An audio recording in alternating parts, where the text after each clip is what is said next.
And now, introducing our very first panel for the day, Reimagining Markets in a Deglobalizing World, Challenges and Opportunities. I'd like to call upon stage Mr. Aniruddha Chatterjee, who's also going to be the moderator for this panel. Mr. Chatterjee brings about 25 years of experience in the information and analysis industry and has held several leadership roles across leading companies and successfully led business growth and transformations. Prior to joining NSE Cogencis in 2022, Mr. Aniruddha worked for Refinitiv as market leader, account management for key and strategic accounts across South Asia. He has also served as the regional sales director at Dow Jones and spent over a decade with India's premier economic think tank, CMIE. A huge round of applause for Mr. Aniruddha. Mr. Mahalingam. He has had a professional career of more than 4 decades spanning over the financial sector regulators, Reserve Bank of India, RBI, and Securities and Exchange Board of India, SEBI. He was instrumental in formulating regulatory policies in respect of financial markets and conduct of market operations of RBI. In his role as a whole-time board member of SEBI between 2016 to 2021, which he carried executive responsibilities as well, he is currently chairing the SEBI advisory committees on secondary markets as well as the corporate bond market. A huge round of applause for Mr. Mahalingam. Next, I'd like to invite Mr. Partha, who is currently director of National Institute of Bank Management, Pune. He was a professor of economics at the Indian Institute of Management, Kolkata, during December 2011 to April 2021. Earlier, during 1989 to 2006, he was working in the specialist cadre of economists in the Reserve Bank of India during 2007 and 2011. He was the advisor to the Executive Director, India, at the International Monetary Fund, Washington, D.C. A huge round of applause for sir. Next, I'd like to invite Mr. B. Prasanna, who's the Group Head, Global Markets, Sales, Trading and Research at ICICI Bank Limited. He is responsible for economic research, trading, market making, and sales and distribution of all the treasury products related to fixed income, foreign exchange, and derivatives. He is also the chairman of ICICI Securities, Primary Dealership, Group Head, Global Markets, Sales, Trading and Research, ICICI Bank Limited. He has a rich experience.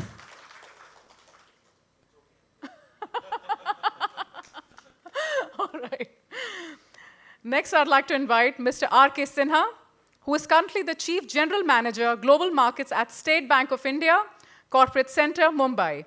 He oversees treasury operations of the bank, consisting of investment portfolio, money market equity, private equity, and forex operations of the bank, with a portfolio of nearly 15 lakh crore rupees. Prior to the current assignment, Mr. Sinha managed the financial institution relationship, treasury operations, and ALM of SBI's overseas operations. Mr. Sinha has worked extensively in major banking verticals like treasury, international banking, and retail banking, including overseas assignments at SBI London. A huge round of applause for all our lovely panelists.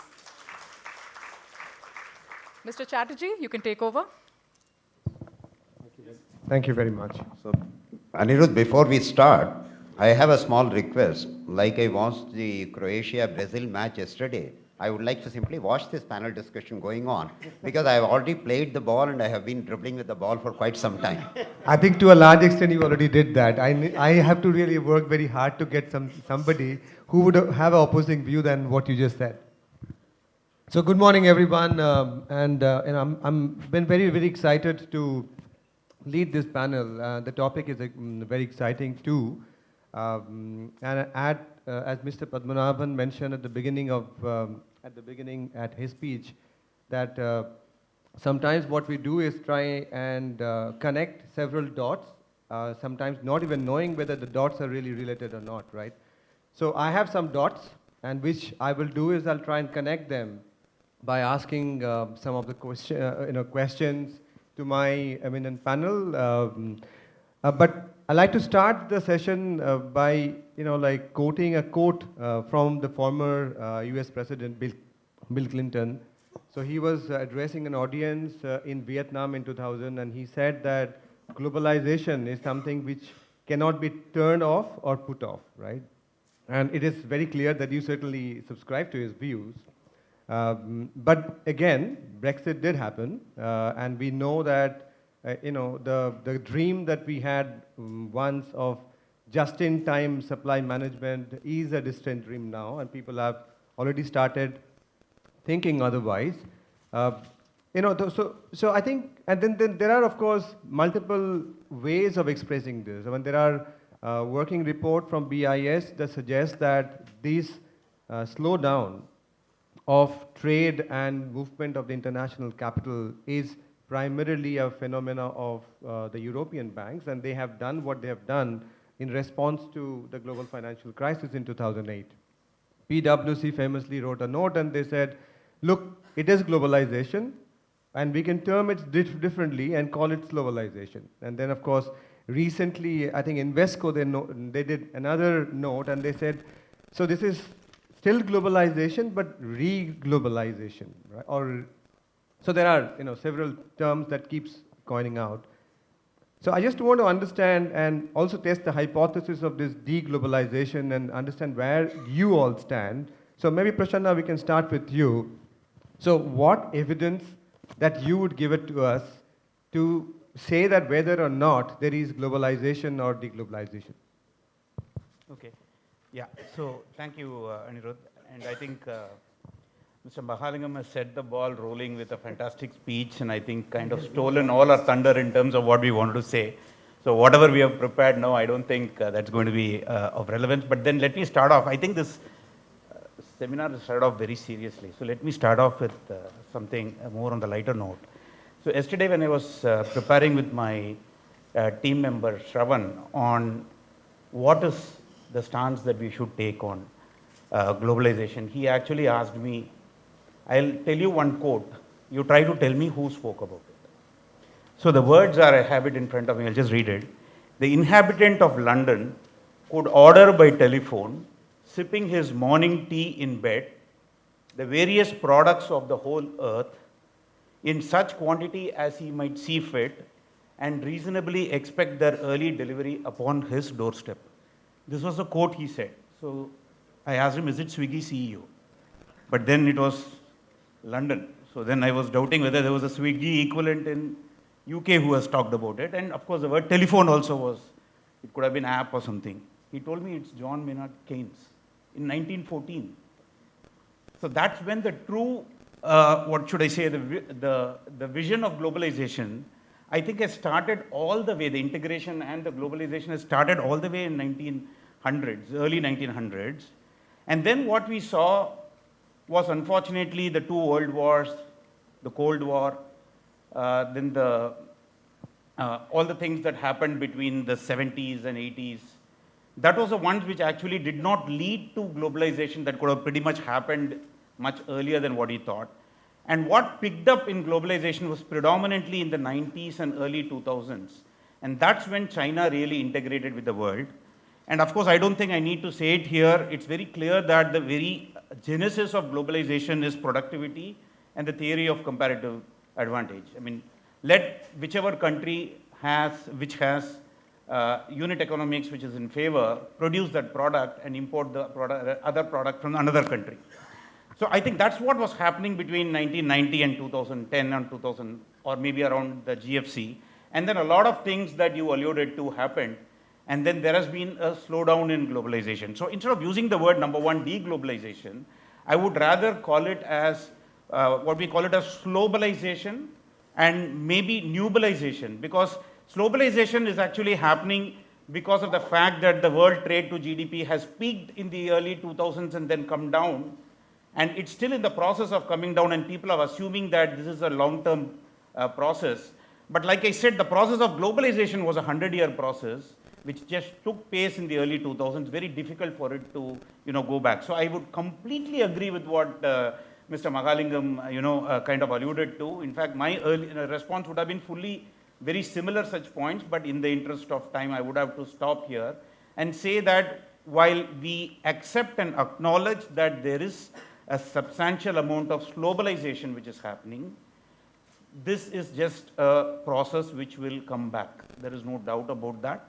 And second thing is the technology and the financial infrastructure. Again, I will accept that, in fact, it's very important that finance follows real economy, and all kinds of internationalization of your currency and all that will automatically happen if, as an economy, your country grows much, much faster and is able to show the might that as a country you are able to grow very well, and even military might that he was talking about. If those things happen, then I'm sure these will automatically happen, not by way of regulations which come and pushes you to do something like that. I'll stop here, maybe if given a chance again. Thank you, Prasanna. Mr. Sinha, how would you comment?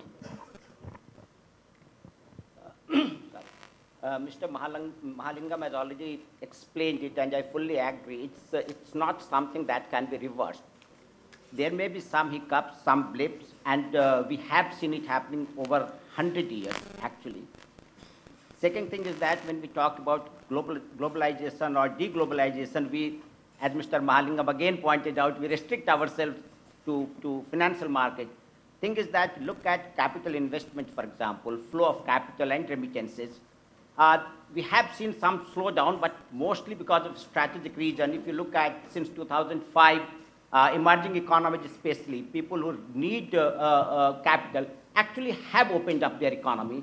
So while for strategic reasons, certain type of investments have been restricted by developed economies, emerging economies actually have gone ahead with this thing. So this is not going to reverse. It will slow down some strategic changes, structural changes. Look at manpower, for example. It has always been a problem. Globalization has never fully happened so far as movement of, physical movement of human beings is concerned. But that is the case since the beginning of the time, actually, honestly speaking. If you ask me, last week's development in Germany is very welcome. I think they are going to open up their economy to immigrants in a major way. That is what I understand going by the newspapers. Slowdown has happened in goods and services sector. Is it permanent? Except for one thing, and that also is not deglobalization, except for China plus one thing. Most of the things are temporary. China plus one thing again is not deglobalization. It's reshoring or onshoring is extremely difficult. It is inefficient essentially, and that's why it's difficult. These are tough times. So during these times, these type of things have always, surfaced.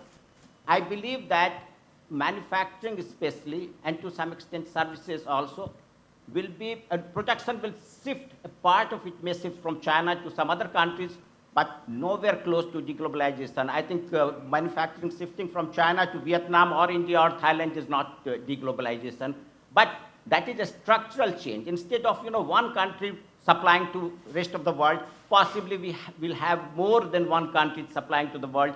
I think that is a good thing, and that is not deglobalization at all, but that is going to happen. So that is what, if we are worried about, China, then it's a structural change, it's not deglobalization. Other things, nationalistic policy, whenever economy is in distress, Mahalingam sir again mentioned about, it all started after that suicide bomb attack in US. It gets aggravated during great financial crisis, then again peripheral Europe or European debt crisis, again COVID. So these things, whenever we face a crisis of global scale, globalization will take a pause, but it will start again. Thank you. Thank you. I think, it's definitely not deglobalization, but structural change. And we'll come back to that point in a while. But Professor Ray, what's your thoughts?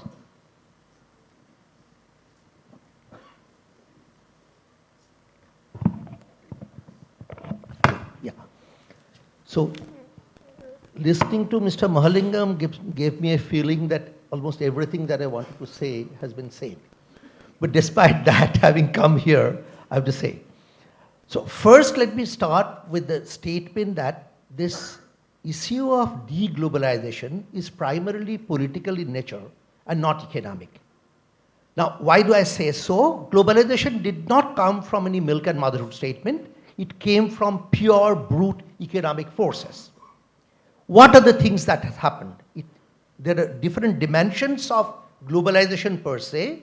It could be trade, it could be services, it could be finance, it could be technology, and finally it could be regulation. Now, clearly the progress of economic globalization across all these 6 pillars has not been uniform. Financial globalization has progressed further. We in between have seen various other impediments. Now, I'll just go back a little bit long in history, and we are thankful for Angus Madison, who has worked out the GDP for last 1,000 years. If you look at the broad epochs of globalization, the first one is clearly something like early 1800, but Britain emerged as a big industrial power, and the force of globalization there was the Industrial Revolution of James Watt and the likes, and colonialization. That was 1820s. And then came the emergence of United States after World War I, which was happening, and then finally came the emergence of Asia. If you look at last 1,000 years, there's a peculiar number emerges. So around 1820, the emergence of the so-called European powers became something like between 1/3 and little higher than 1/3 of aggregate global GDP. This number was repeated again 1/3 and little higher than 1/3 by United States by 1920. Asia had a secular decline from 1000 AD to around early 1970s. Then something happened. The last 25 years of the last millennium, the share of Asia became almost double from around 16% to around 32%. We have not seen over the last 1,000 years. That's emergence of Asia between 1970 to 2000, and you all know the basic drivers. First, the East Asian tigers and cubs came up in 70s, then China came in 1980s, and then India came in 1990s. Now, therefore, there has been different shades of globalization. Why are we obsessed about deglobalization at the current juncture? As I said earlier, perhaps the triggers are political in nature. You can think of at least the following 4 to 5 triggers. You can start with possibly Brexit in 2016, then Mr. Trump and the US-China, the trade war. Then you can bring it definitely pandemic affected the pace of globalization, and then came the recent Ukraine war. So these, in some sense, essentially political in nature. So I do not think the basic force of globalization that has come off late in the recent epochs via reduction of the communication cost, huge demographic pressure on the developed world, and Mr. Sinha has alluded to Japan. The Japan had to open its door to the Filipino nurses something like 25 years back, not out of any compassion, but they realized when you have a large number of old people, you need nurses to take care of them. Therefore, those forces of globalization, via demography, via other forces of economic features, they continue to remain, and I don't think they have taken a dent. This is purely a noise in terms of the current politics. And the other chunk is, of course, there's a huge emergence of economic nationalism in Europe. Apart from Brexit, you can think of Marine Le Pen in France, in Germany, etc. So therefore, all these forces together, you have a movement towards political globalization. But as far as the economics is concerned, I think there has not been any particular dent. All right, so if I can just quickly summarize. So of course what we are saying is that, look, I mean, there might be a slowdown or reversal in terms of trade flow and to some extent capital flow as well.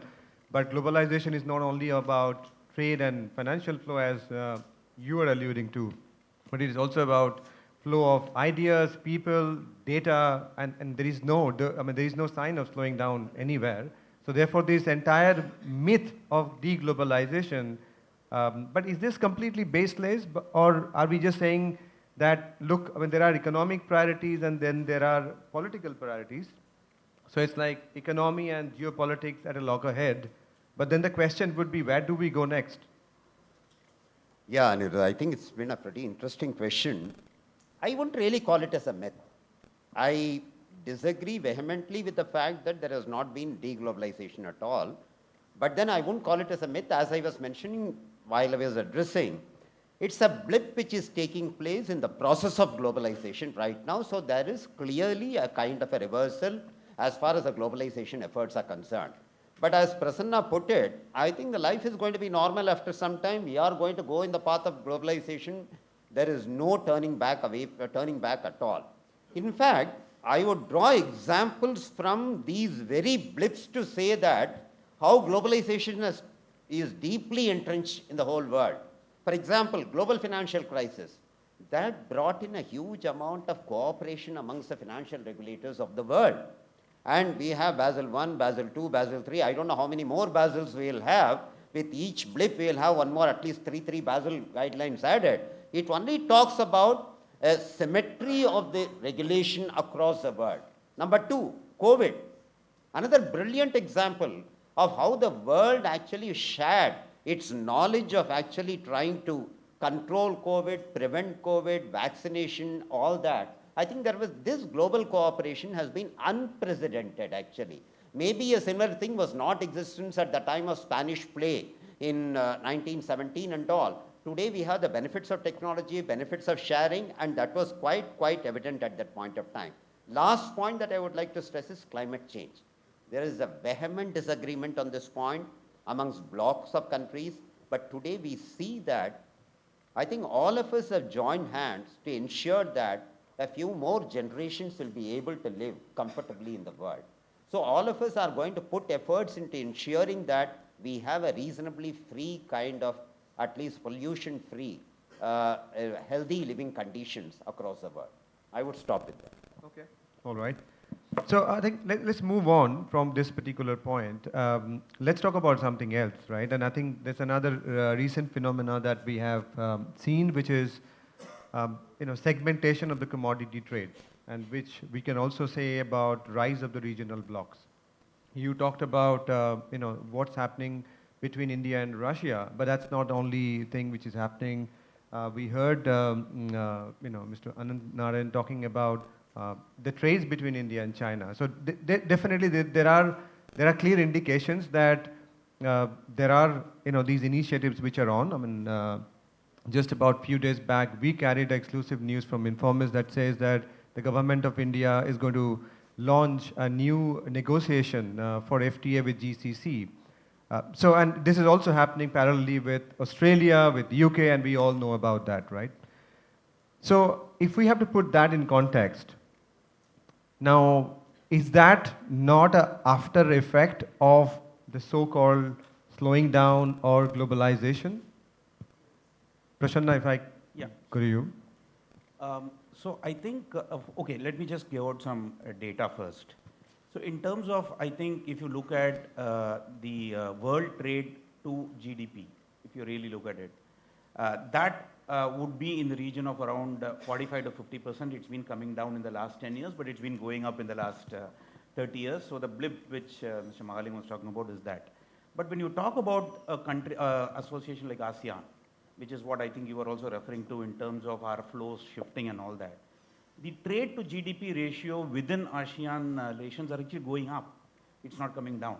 So clearly, I think that, and the growth rate of trade at an aggregate level within ASEAN versus the overall, there is definitely a difference.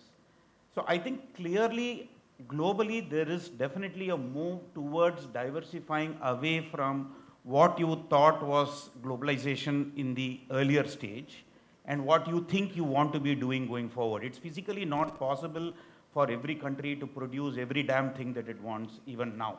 It has to rely on others. But I can choose whom to rely on. So I think that's where, instead of, what are the things which are actually drawing countries close to each other are, number one, proximity, geographical location, which obviously makes it easier for me to source something from Bangladesh than source something from Brazil, for example. And I think similar principles, similar thought process, similar motivations to protect a particular region from something else. This also, I think, answers a lot of why, Pacific countries are cooperating with each other and things like that.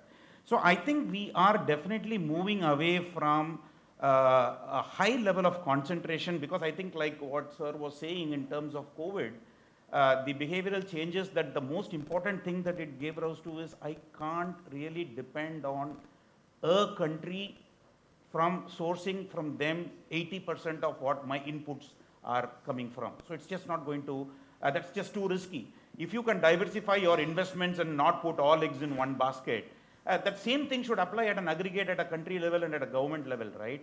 And this kind of a crisis where people figured out that they are not in control of their own vaccines, they are not in control of their own, health crisis, and the loss of business on account of supply chain destruction that we have seen, whether it's semiconductors or whatever it is, I think that's what has now made sure that people are looking at, countries are looking at where their sourcing is coming from and consciously trying to look at diversifying away from it. And that's one of the reasons why these regional trade blocks, I would say, is actually mushrooming much, much better than, more than what, overall, at overall level. I think I'll stop there. Thanks, Prasanna. Mr. Sinha, I'll come to you. Now, see, I think what he's effectively saying is that maybe some kind of structural change happening, and of course, there is reason for it. I'll superimpose one more fact on top of that, like what just we have seen in case of Russia, right? Because the Western world went about putting sanctions on them, but we still had to do trade with them, and we decided, okay, fine, we'll duck dollar, and we'll kind of use our own currency to trade with them. And that's not only unique to us, it happened with China, it happened with Turkey, and there are many other countries who are also looking at that prospect. I mean, are we really then looking at de-dollarization? Regional blocks do not promote de-dollarization. De-dollarization is a concept that, again, just like deglobalization keeps coming every 5 years. You will read, Open Financial Times, you will read 5 articles on de-dollarization. It has not happened so far. If you look at the share of dollar in forex reserve, it has come down marginally, only marginally. If you look at the share of dollar in trade invoicing, it is not down. If you look at the share of overall settlement, dollar share actually has gone up marginally. It's not happening as yet. What we are talking about right now, look, regional blocks are happening for 2 regions. One, it's total failure of WTO or whichever organization we have globally. If we cannot provide a proper, fair structure, then people will move to blocks where they can have at least scale to bring the cost down, to improve the efficiency. So possibly till we have an entity or till we have agreement at global level, we have to move towards regional blocks. It's not, again, it's a move in that direction only. Problem is that we do not have a global system, unified tax or accounting or whatever system, trade blocks. Second is strategic or security related. We are talking about payment and settlement in regional currencies. I don't think de-dollarization is going to happen for various reasons. First of all, as our speakers have already pointed out, look at the entire infrastructure of invoicing, pricing, it's all dollar denominated. Look at the price of oil. There are 20 value additions at different levels. Every single goods and services, intermediate and goods and services are priced in dollar. It's a massive infrastructure that we have built over last 50 years, 60 years rather.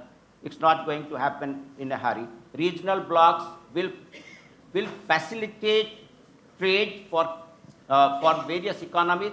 It will provide them slightly better efficiency, slightly better scale. It's not as good as we would have liked it to, but we do not have any way out at this point in time. So regional blocks will happen. Regional blocks have very little to do actually with de-dollarization. De-dollarization is not going to happen unless and until we find an alternate. And that is a different discussion altogether. Thank you. Thank you, Mr. Sinha. So, Professor Roy, if I can just kind of ask you to elaborate more on that, and maybe counter by saying that, okay, fine, go back pre-World War I. Of course, everything was Commonwealth currencies, but we are now living in a different world altogether. So, is that possibility really simply not possible, or it can still happen? Okay, let me start with some general comments, then I'll come to the specifics. First, as Sid has already said, one of the primary, we owe this huge emergence of regional trade blocs to Mr. Trump. Mr. Trump has completely trivialized WTO. So we had this institution which we expected will play a big role in terms as a trade, ultimately super body, that became completely defunct. Now in case of India, there is a specific reason, which someone would not mention. We have this ambivalent strategy towards China. Economic dependence, that has been categorically pointed out by Mr. Aniruddha, that our dependence on China has actually increased rather than going down, but we have different kinds of political discomforts, as a result of which we did not join the RCEP.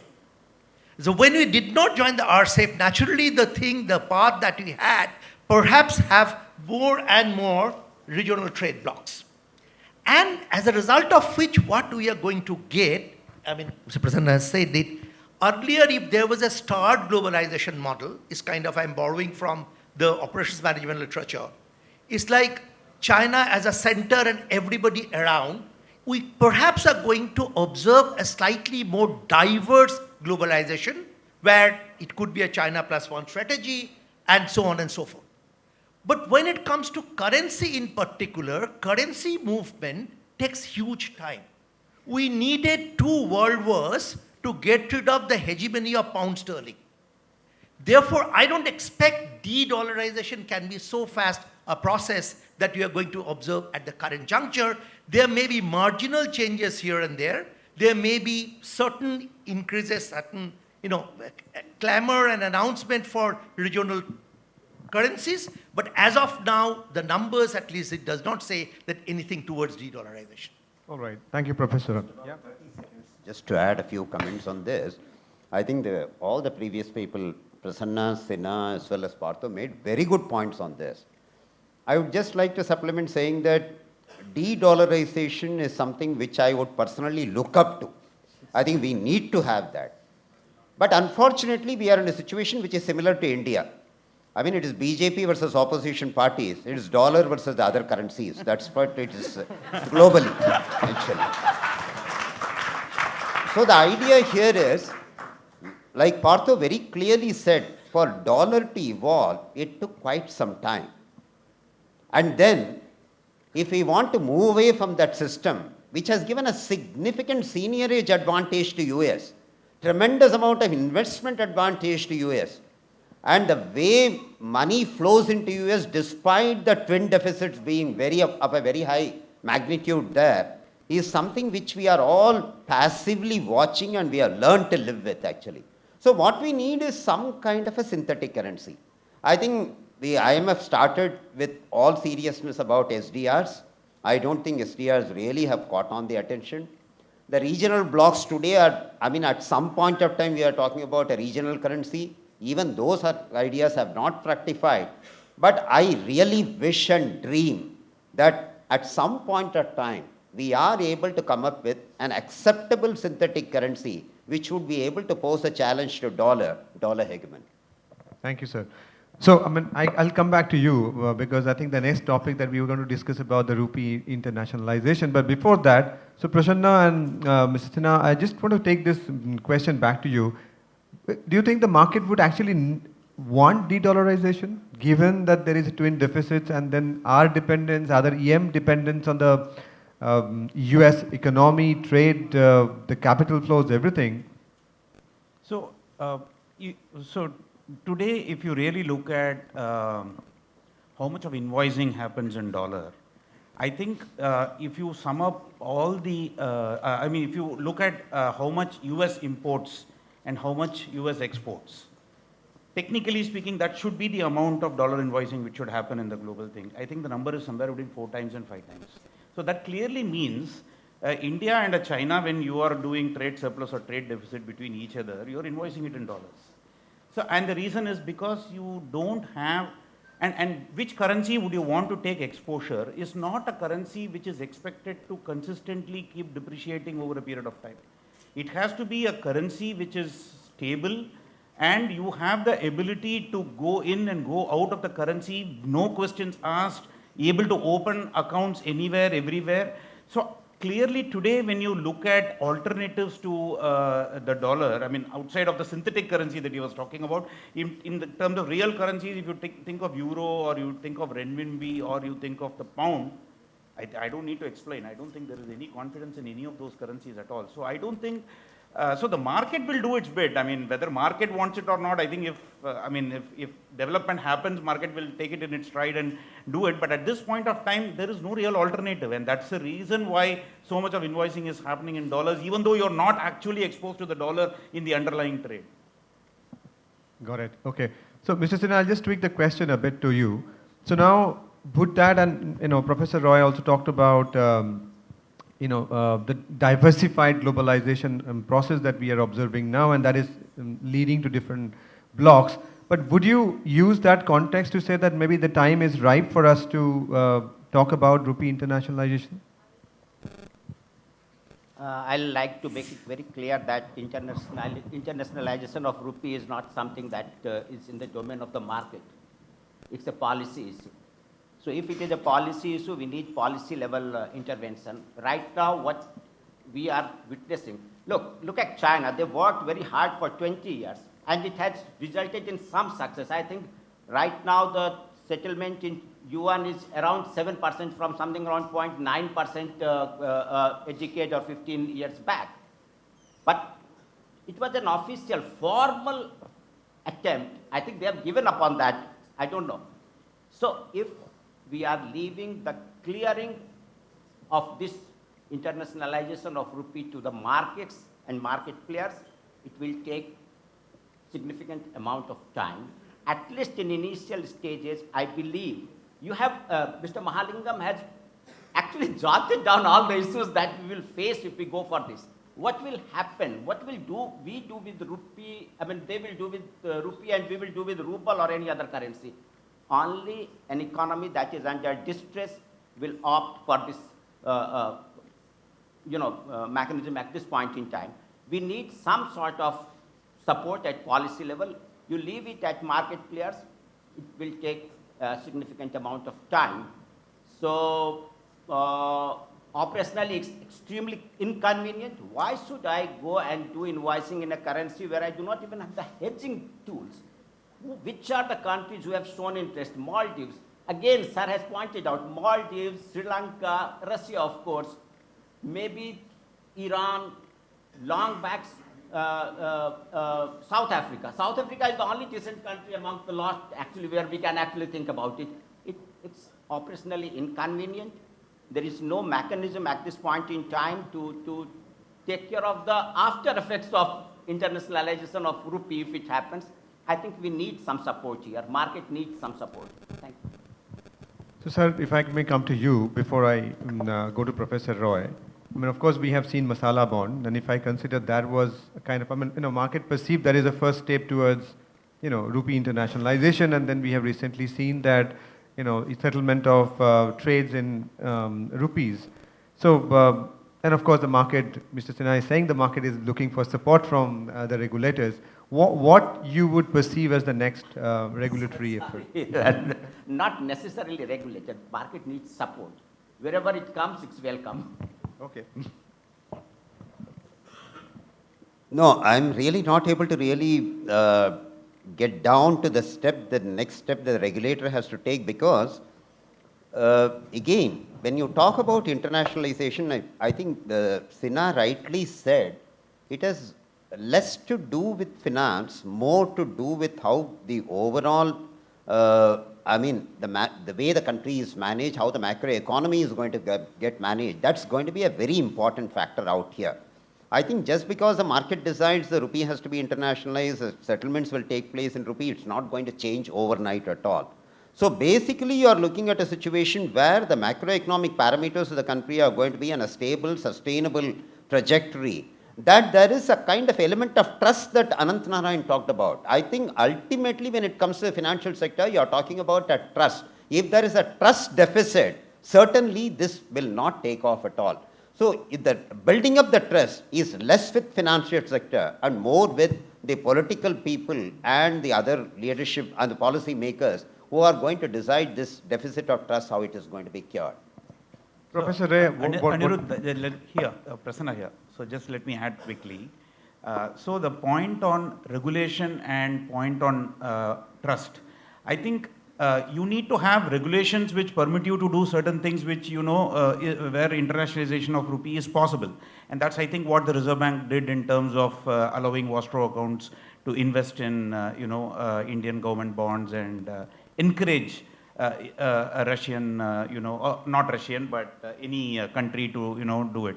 But it is not going to happen unless people get comfort in the rupee, and the comfort in the rupee will not happen unless the economy is strong and unless there is stability of the currency. So I think to some extent we need to understand which is the body of the dog and which is the tail. And we can't just say we do something for the tail and then say that, okay, internationalization should happen. I think the facilitation is there, but I think the process of India going towards a superpower, India going towards strong economic growth and hence stability, I think that will what will determine the final rupee internationalization is made. Absolutely. I think we are talking about the real economy back again. So what would be your thoughts? Yeah, let me first point out that India is a huge trade deficit country. So that you should remember that that will determine the relative demand and supply of rupee in the trade account. Now, even on current account, despite the flow of remittances, as well as the software services, we have a current account deficit consistently. Therefore, we are going to continue to have that particular problem at the juncture. And I think the elephant in the room is somewhere capital account convertibility. Mr. Mahalingam has alluded to the three conditions of the report committee: the fiscal deficit, the inflation, and NPA. And I don't think we have ever had any combination, any year that all the three are completely favorable. And therefore, we did not pursue that. Having said that, I think RBI has repeatedly emphasized that the rupee internationalization or capital account convertibility, I'm using them interchangeably, are not 0 and 1. This is a process, and we are moving towards that.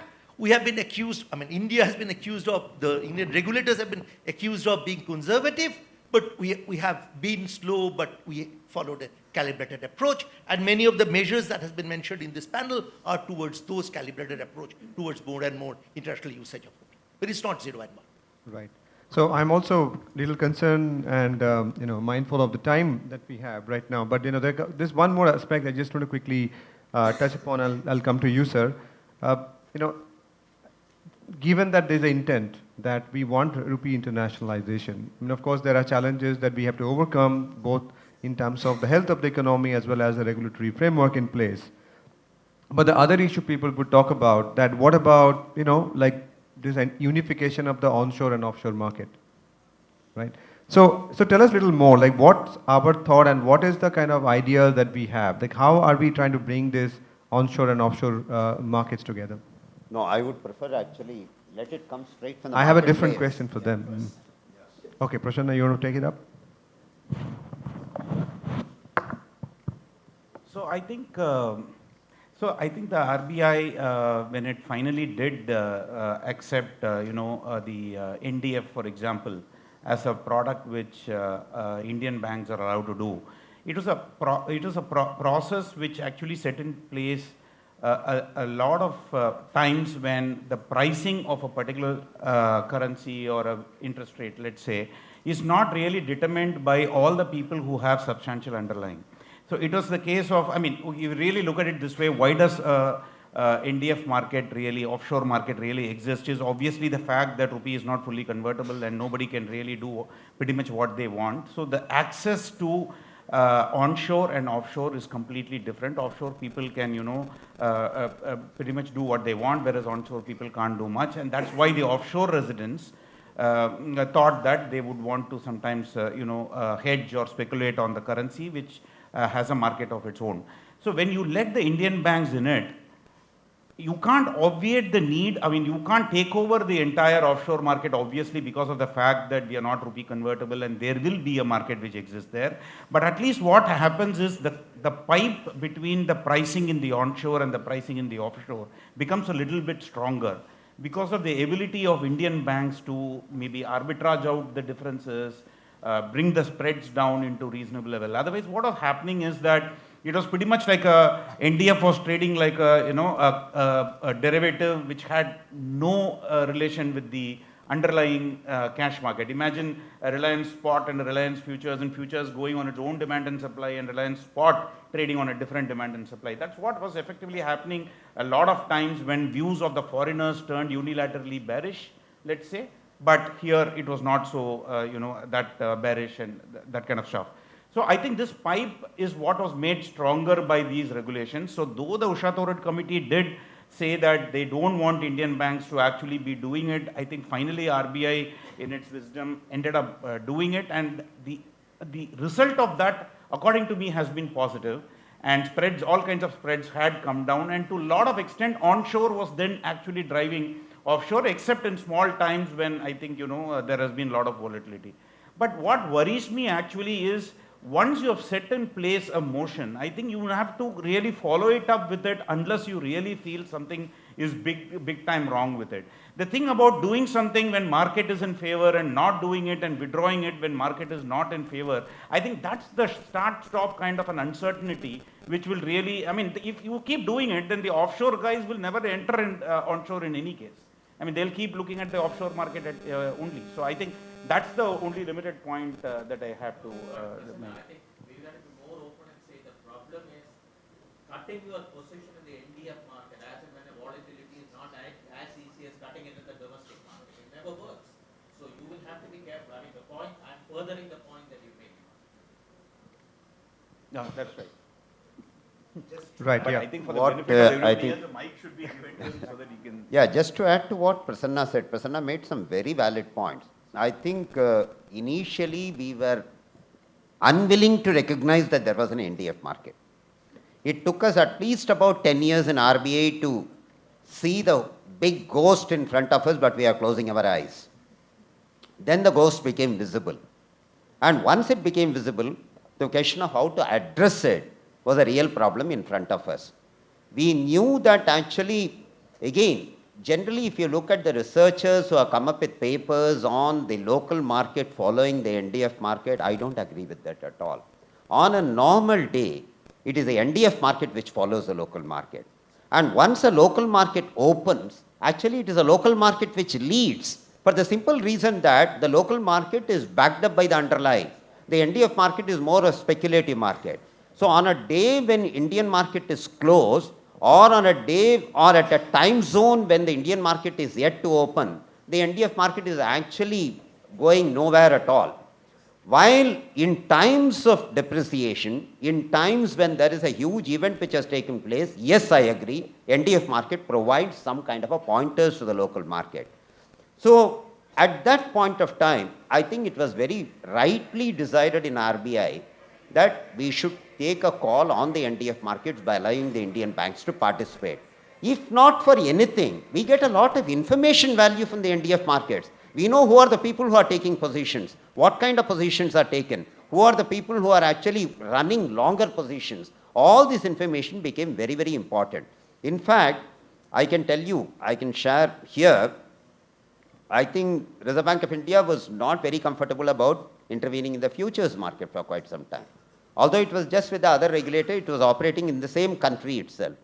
It took quite some amount of convincing to say that futures market is also a part of the currency market, while the futures market was thriving more on speculation, like the NDF market. Perhaps we need to address the future market to turn the sentiment around. Thankfully today, the Reserve Bank is operating equally well in the futures market. Thank you, sir. I am looking at Bijur. I guess we are terribly over time right now. I have a very quick point Sure, to make. absolutely. Just to tell that Indian rupee is not the only NDF market. There are South Korean won, there are Taiwanese new dollar or Brazilian real. One, and I have another quick point. At least now we have the permission of the Gift City International financial center to offer INR derivatives contract with settlement for currency. That's one step ahead towards incremental recognition. Absolutely. Can I take 30 seconds, sure. Just offer two comments. One is that I think the recent move by the Reserve Bank of India in invoicing in rupee, I want to make it very clear that to my mind it has nothing to do with internationalization. In fact, invoicing in Indian rupee was permitted. Since I handle FEMA, I can tell you with some authority, from the first FEMA document which was put in place. But nobody was willing to invoice in the rupee because any receiver of currency will never invoice in a currency which is showing a secular decline. So that was the problem. So, but it is a step, and then basically, because if we were internationalizing, then we should have permitted, to Mahalingam's point, the currency balances which is built up by Russia to be settling in rupee debt to some other country, which we are not doing because we are still worried about how that will do. That's number one. Number two, about the deglobalization. Now, I think one thing on which I am grappling with is, maybe it is not possible to reverse something which is 100 years old overnight. But today, if you look at a business which is looking at next 5 years horizon, because he is not going to look at 10 years horizon, I think today, because of Trump or whoever it is, because the way today technology has come in and data is getting segmented, I think the people are not very clear how they will be able to perform in an external market because of the various geopolitical and other related issues. This is a fact, I mean, to my mind. Whether it means deglobalization, I completely agree it is not. But somewhere, maybe Prasanna used the word slowbalization or whatever it is, the things are looking little bit tricky, at least for the next 3 to 5 years, because of the geopolitical issues and the technology issues now. Because please remember, it took several years for trade to open up. But internet was completely open, and now countries are trying. 3 years ago, we were talking about big data analytics. Today, people are talking about data privacy. Right? That change, I think we should keep in the back of the mind. Absolutely. So do we have time to take few questions from the audience now? Okay, all right. So I think with that, no? Mr. Ranade, I think you would have no, if you don't have time, I'll get into the coffee. That's fine, no problem. We'll go ahead. I'm tempted to take advantage of Mr. Mahalingam's presence. Sure. So just very quickly, if it can answer in 2 minutes. You mentioned India's 15 lakh crore borrowing, so it's like slightly outside the panel. And you said that's a big challenge. But there are countries like Japan and others who have very, very large fiscal deficits. And it's a difference.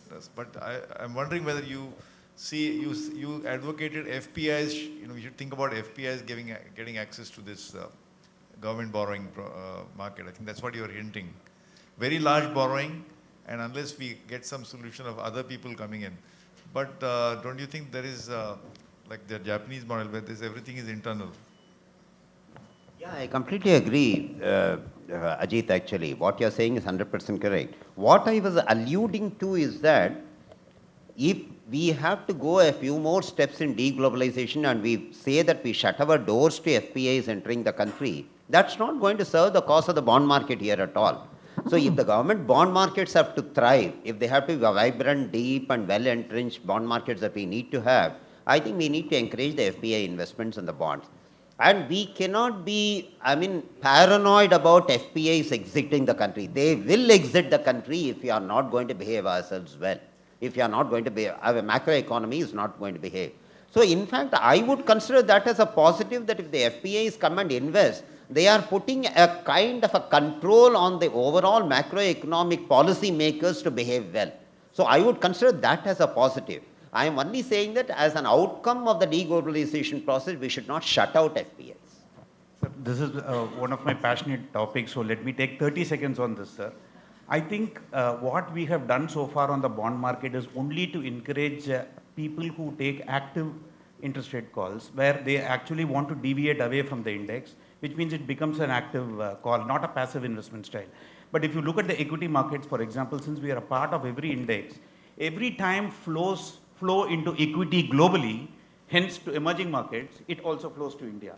And that's been a natural, kind of a cushion for the entire market during bad times as well, because then the impact is not as bad. But when you're having full of active investors, and then I think the situation becomes worse. So now you actually introduce, you get included in the index, there'll be 25 to 30 billion dollars of money which at current AUMs in the global sphere, which will flow into India over a one year to 18-month period, which I think, I mean, it's a good problem to have in the sense that you're actually letting a lot of passive investors coming in. And the bond vigilantes which he was referring to is also very much there. I mean, that means that India will be far more careful in terms of their fiscal and the current account deficit, and think in terms of what could potentially happen if a bond vigilante really takes the country by storm. Thank you so much, sir.